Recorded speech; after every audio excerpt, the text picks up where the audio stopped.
Not Mork asks, what do CEXs struggle with most when integrating Ergo into their platforms? What can the community devs do to help the process? Is there an SDK for CEXs for or large entities to manage wallet nodes, etc.?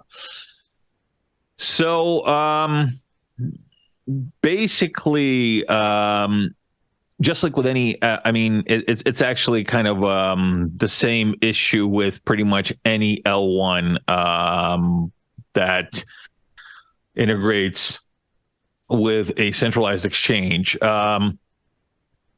Integrating an L1, a completely new blockchain, is it just time consuming. A lot easier than, say, launching an ERC20 token. And a lot of times exchanges larger exchanges are kind of built and geared towards integrating stuff that's easier, which is an ERC20. And ERC20 can be integrated within, like a few days to maybe a week into an exchange that already has an Ethereum, on it. So basically, those get prioritized a lot of times over an L1 chain. Or a mainnet chain, unless it's like a huge one, unless there's another, all of a sudden we have a new Cardano, multi-billion-dollar market cap, just pop out of nowhere. And, that's something that they will prioritize because that's basically going to make them money with transaction fees, with traffic and all that good stuff. But unless you're a top 10 mainnet blockchain that's being integrated, a lot of times you get deprioritized over or behind the ERC20 tokens. So that's a major point of I guess a major pain point when it comes to being a mainnet blockchain like Ergo. Also, there was we had to write a couple of pieces of software that are specific for integrating into some exchanges. Some exchanges did not have the capability to integrate our wallet as it was before. So we wrote a couple of modules to be able to support that. And actually now the process should be a lot easier for future exchanges to integrate. But again, it all boils down to what the priorities are of the particular exchange and what the backlog is on that exchange. Because again, a lot of these exchanges have a really long backlog. So, they want to list somebody, they already entered into a contract to list somebody, but there is, 30, 40 tokens that they want to list, and there's probably another 10 to 15 mainnet chains that they want to list. And they just have to kind of go, it's like, okay, what's going to make us most money? Like this. Least effort, most money, which is, it's a common business practice. So what can the community devs do to help the process? Is there an SDK or for CEXs or large entities to manage wallets, nodes, etc.? So Joe, what became of the of what we wrote for when we were integrating with Huobi? Well, the bottom line is they prioritized a lot of projects over us because it, number one, made them money faster, and number two, a lot of those projects support the smart chain that they LARP with. But that's becoming a common thing with a lot of exchanges where they try to create their own pseudo blockchain and then prioritize projects on the new smart chain that's, kind of owned and managed by the exchange. And, oftentimes if you look at like how to participate in validation and that type of thing, it's really not possible. So I wouldn't necessarily call it decentralized. I would just call it a product line. Unfortunately, the largest thing we struggle with for the most part is cost.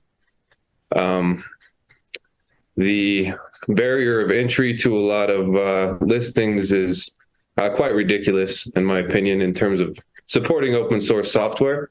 They do have costs, right? They do have server costs. They do have some development cost and some testing, obviously, because they're running something that obviously is a security risk. So you do want pretty good standards and practices in terms of integration and review.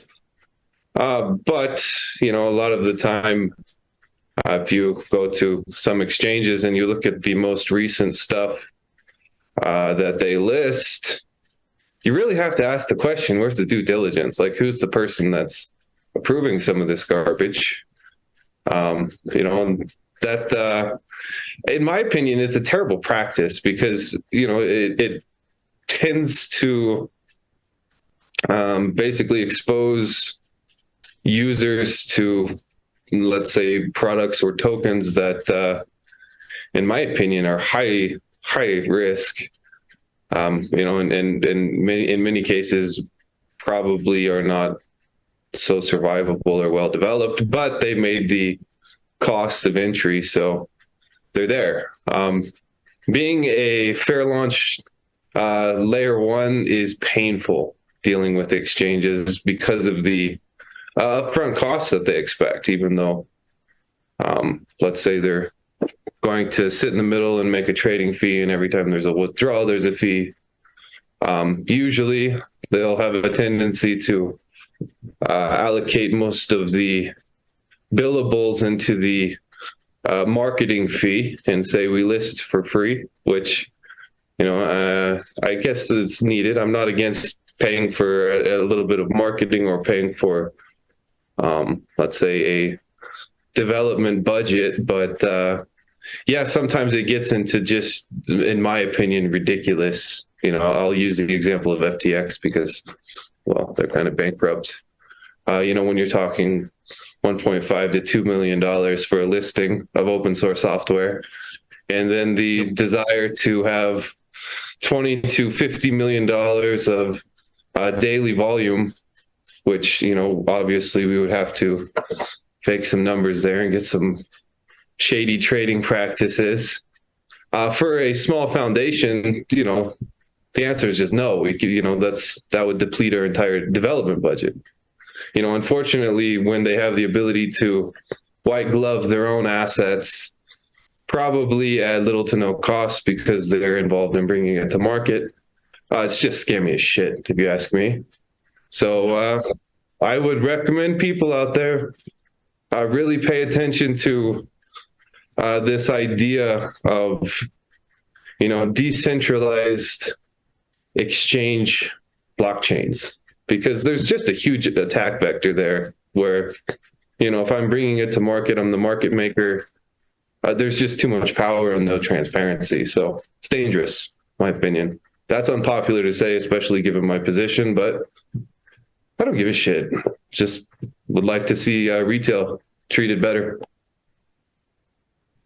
Yeah, it's well, look, again, the bottom line here is numbers go up, right? And it's a symptom of a new market, because the crypto market is on the grand scheme of things is pretty damn new, a little over 10 years, and when you have a market like this, just like with prior markets, like say when the .com market was still, in its boom back in, late 90s, early 2000s, you had the same thing, and which has caused the .com boom and the .com crash, which was anything that had to do with the .com, they would just incorporate, build a shitty website, and then just IPO, and the numbers go up, and they would get, and then they would do IPO, they would be on the stock exchange,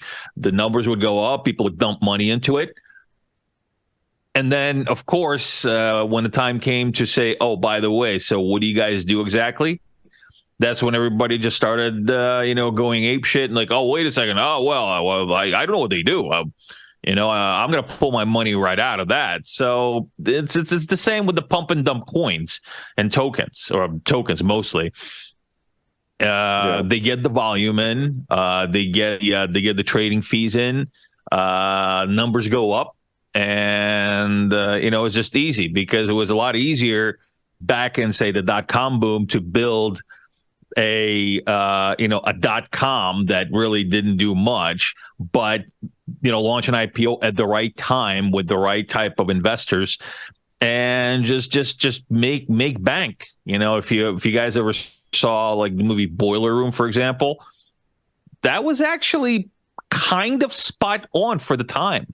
I was there. I was there in that environment, where at a certain point, I mean, literally, you can take a can of shit, put it online, and make a website for it, and people would dump money into it. And as long as you go IPO and as long as numbers go up, you're good. But in the end, it's just nothing. It's vapor. So every new industry suffers that, and I think it'll just it's a symptom of infancy, and I think it will go away once we mature more. For the foreseeable future, I think it's going to continue. But as Joe said, I mean, we are working with centralized exchanges. We are going to make more listings. Are we going to? Yes. Do we want to? No, yeah. we want decentralized. We want this stuff to decentralize. We're forced into it, basically, because they dominate the volume that is out there for trading. So we have to work with them, and we will work with them. But do we want to? No, we want to be on DEXs. We want the stuff to be decentralized. We want the mission of the fundamentals of what the P2P cash movement, the blockchain movement was founded on, to transfer into this, because we're just kind of centralizing it, re-centralizing decentralized stuff. It's kind of a regression, and then you also have, like Joe said, you got these white glove treatments for specific chains, because, oh, by the way, we're an exchange, we also have our own chain. It doesn't matter, it's a freaking copy pasta of Ethereum every single time. It's like, oh, well, we're just faster and cheaper. I'm like, yeah, because you're more centralized and you're shittier, and you just kind of like took the fast stuff and put it in, and then you can launch projects on it. But like all of this security, infosec attack vectors, QA, all these things that you kind of need to do alongside of it, which a lot of times slows it down, is, oh, by the way, you can make it faster, but it's going to get hacked to shit. You don't want that. It's going to have to be slower. You're going to have to trade off speed, but you're going to get yourself a more secure blockchain. A lot of these guys don't care. They just want to pump out projects. They want to pump out. They want numbers to go up.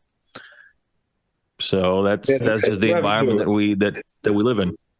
It's revenue and cash flow, unfortunately. And actually, in my general attitude has shifted quite a bit. I mean, that's always been something that's annoyed me, let's say. But post FTX, I think that really the proof needs to be in terms of the exchange that they're not running some shady business, because we've certainly seen let's say massive damage to retail or different communities that were exposed in that case. And I know since there have been a couple of minor exchanges that have shut down. So ultimately I think that the pressure should be on them in terms of transparency, in terms of assets, liabilities.